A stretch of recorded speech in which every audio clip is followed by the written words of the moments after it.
Hey, Jesse here. I want to take a few minutes and I want to talk about my Christensen firearms. All right. I just recently came on board as one of their pros, and I'm kind of obligated to talk about my gun.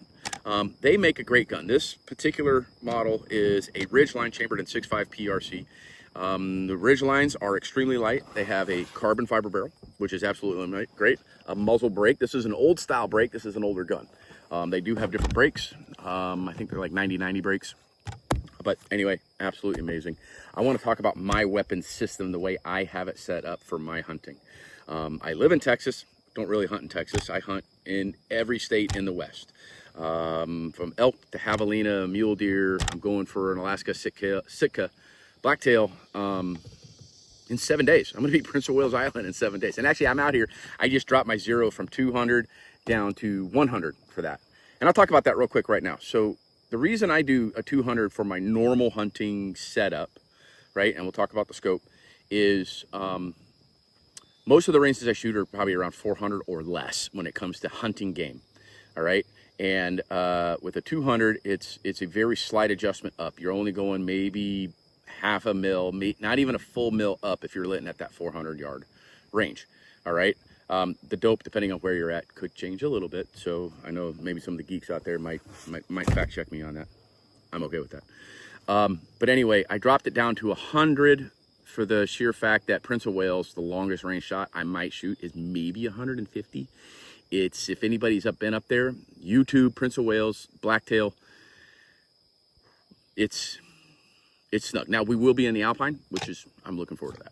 But the rest of my system, I'm running a Leupold VX5 3 to 15 with the 44 objective. I love this particular scope.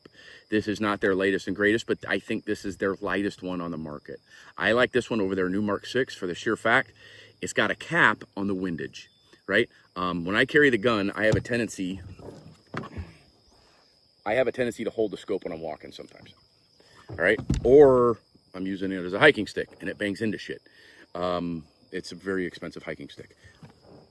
Well, Christensen built a damn good weapon that it can take a beating and, well, you can keep shooting it, right? It is the CDS. I did not send that in for to get the ballistics set to it for this 6.5 PRC. I run the 143 ELDXs as my normal round by Hornady. Love that round. But I can switch rounds, switch brands, or switch weight, switch brands kind of anytime I want, and that way my zeros are not really affected by the CDS dial. I didn't waste money on that. It's probably the money thing, right? But anyway, and then 3 to 15, just based on shooting and the precision rifle series, you don't need anything more than a 15. There is plenty, because if you start zooming in even more, you're about to shoot an animal. You're already kind of nervous and shaking. I hope you are. The more you go in, the more the weapon moves, the more everything appears to do this. Now add your nerves on top of it. You ain't shooting anything lethal, and you're not shooting anything effective. All right. Dial it back, get calm, get the animal in your sights. All right. When it comes to, and rings, I'm running these Leupold backcountry rings, no Picatinny rail, right? I'm down to counting grams in this thing, which is kind of funny because I have a custom Master Chief Petty Officer leather sling that somebody made me. It's a gift. I think this thing, it weighs a lot. It takes up the majority. I think without it, my gun is right around that 7.2 pound mark. Bipod wise, I'm running a Spartan Precision bipod. All right, it's got a carrying case from FHF. You can get a carrying case specifically for this bipod from Spartan Precision. I like it. They got an adapters that fit specifically for this rifle. It clicks on. It's a magnet. You can adjust the height of it. It's got little, if I take those little rubber condom deals off, it's got little spikes in there so if you need that extra traction. I've only shot off that bipod to one animal one time. The rest have been off a tree or an odd rest. And then for dope wise, I'm running an applied ballistics Kestrel. All right, this is my little weather station. This is my computer. I bring this wherever I go. But when I'm zeroing the weapon or I'm shooting the weapon, and I do that periodically because maybe you lose a little, the barrels, my barrel's probably losing a couple of steps because it's 5 years old now.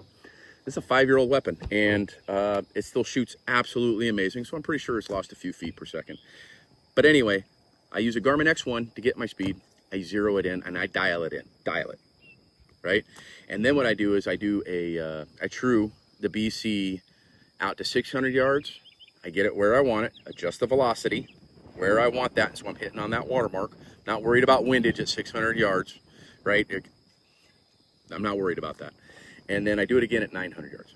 Am I going to take an animal at those distances? Absolutely not.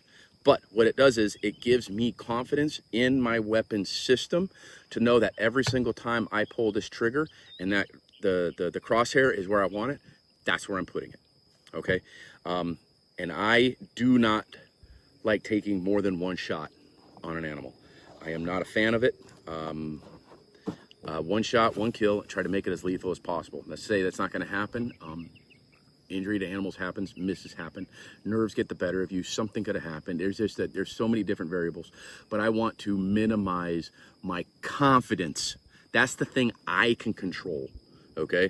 I can't control all the other environmental factors. I can't control if the animal takes a step. I can't control any of that. I can control my system and my confidence, and that's what I give a shit about. Christensen has allowed me to,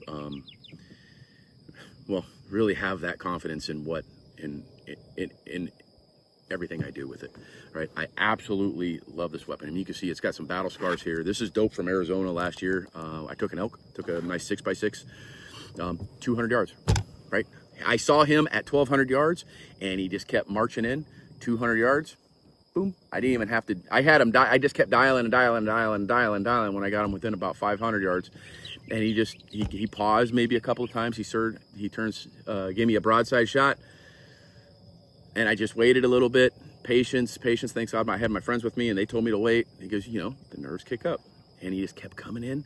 Perfect. I was down to 0, pull the trigger, done, dead animal. But this was actually a receipt. You can actually see the holes that like hangs on a hook at a grocery store. But it holds the dope just fine. Anyway, go to their website, take a look at their weapons. I will have a discount code shortly. I'll post that when I get it. And thank you.